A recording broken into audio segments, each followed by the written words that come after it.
สวัสดีประธานมีคนว่าการขึ้นนำเสนอในงานใดหนึ่งบ่ว่าจะเป็นการขึ้นบรรยายซิดสอนป้องกันบทนำเสนอผลิตภัณฑ์ปรึกษาหารือวางกลยุทธ์หรือบทนำเสนอทั่วไปต่อหน้าผู้คนบ่จำเป็นต้องเฮ็ดงามก็ได้มีหยังก็ยัดใส่คือจับปูเข้ากระด้งโลดสีสันจี๊ดจ๊าดรูปภาพบรรยุบรรยาบาดตาบาดใจก็บ่มีไผสนใจของเฮาดอกสิ่งสำคัญแม่นคนที่จะขึ้นนำเสนอพุ่นเป็นตัวตัดสินสไลด์เป็นของสำรองอย่าไปใส่ใจมันเลยแล้วทานเด็คิดแนวใดกับความเสื่อเหล่านี้หรือท่านเองก็คิดแบบนี้เช่นเดียวกันบัดนี้พวกเฮาลองจินตนาการเบิ่ง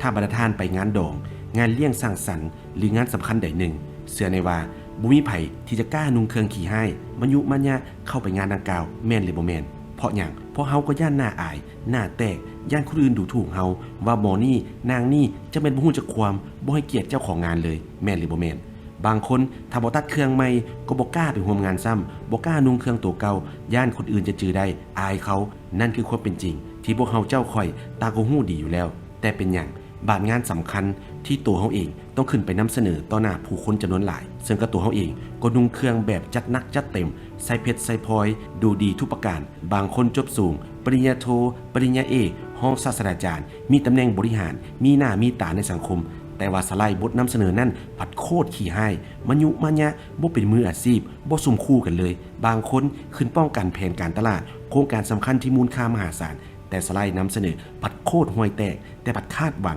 อยากได้โครงการหรือการอนุมัติดังนั้นสไลด์บทนำเสนอจึงเป็นอีกตัวซี่วัดหนึ่งที่บ่งบอกถึงความเป็นมืออาชีพของเฮาบ่งบอกถึงความเอาใจใส่พิถีพิถันการให้ความสำคัญและให้เกียรติที่เฮามีต่อผู้ชมผู้ฟังดังนั้นถึงเวลาแล้วที่พวกเขาจะต้องปรับเปลี่ยนแนวคิดและหันมาให้ความสำคัญกับการสร้างสไลด์บทนำเสนอให้เป็นมืออาชีพโดดเด่นสยกทุกสายตาให้สมคู่กับความรู้ความสามารถฐานะตำแหน่งและใบหน้าใบตาขององค์กรที่เขาสังกัดอยู่พวกเขาขอนำเสนอสุดยอดหลักสูตรพิเศษทุกการนำเสนอด้วยสไลด์แบบมืออาชีพข้างทบิดและหนึ่งเดียวในประเทศลาวที่จะมาช่วยแก้ไขปัญหาที่ได้กล่าวมานั่นให้หายหมดไปซึ่งในหลักสูตรนี้บรรดาท่านจะได้เรียนรู้ถึงสุดยอดเคล็ดลับของขบวนการคิดคัดสรรเนื้อในที่มีคุณภาพเพื่อมาสร้างเป็นสไลด์แบบมืออาชีพจะได้เรียนรู้ถึงสุดยอดเคล็ดลับและเทคนิคการออกแบบสไลด์แบบมืออาชีพด้วยโปรแกรม Microsoft PowerPoint 365 เวอร์ชันล่าสุดและสุดยอดเครื่องมือออกแบบพิเศษ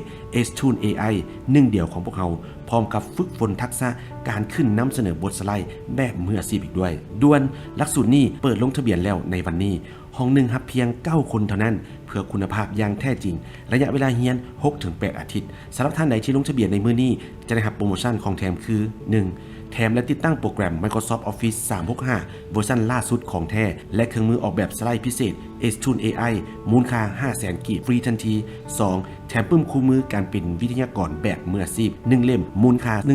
150,000 กีบเท่านั้นยังบ่พอพวกเรายังแถมหลักสูตรออนไลน์เรียนฟรีตลอดชีพมูลค่า1ล้านกีบให้อีกด้วยซึ่งของแถมทั้งหมดนี้รวมเป็นมูลค่าถึง